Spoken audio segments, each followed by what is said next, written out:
কুড়িগ্রামের ভুরুঙ্গামারীতে সড়ক দুর্ঘটনায় এক ট্রলি চালকের মৃত্যু হয়েছে। বুধবার বিকেলে সোনাহাট্ট স্থলবন্দর সড়কের মৃত্যুফাদ খ্যাত ঘুন্তিঘর এলাকায় এ দুর্ঘটনা ঘটে।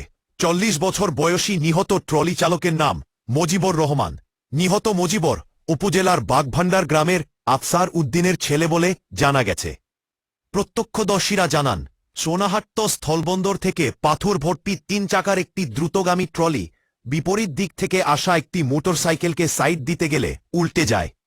এতে মোটরসাইকেল আরোহী বেঁচে গেলেও ট্রলি চালক পাথর ভর্তি ট্রলির নিচে চাপা পড়েন। লোকজন ছুটে এসে পাথর সরিয়ে চালককে গুরুতর আহত অবস্থায় উদ্ধার করে ভুরুঙ্গামারী উপজেলা স্বাস্থ্য কমপ্লেক্সে হাসপাতালে পাঠালে চিকিৎসা চলাকালীন অবস্থায় সেখানেই তার মৃত্যু হয়। এলাকাবাসীরা জানান, সোনাহাট্ট সড়কের ঘুন্তিঘর স্পটটি অত্যন্ত দুর্ঘটনাপ্রবণ হওয়ায় এখানে প্রতি মাসের গড়ে একজনের প্রাণহানি ঘটে। গত ৩ মাসে ২ জন শিশুসহ ৪ জনের প্রাণহানি হয়েছে বলে জানান তারা। তাদের অভিযোগ, দুর্ঘটনা ঠেকাতে স্পিড ব্রেকার স্থাপনের দাবিতে বারবার মানববন্ধন করলেও কোনো ব্যবস্থা নেয়নি সড়ক কর্তৃপক্ষ।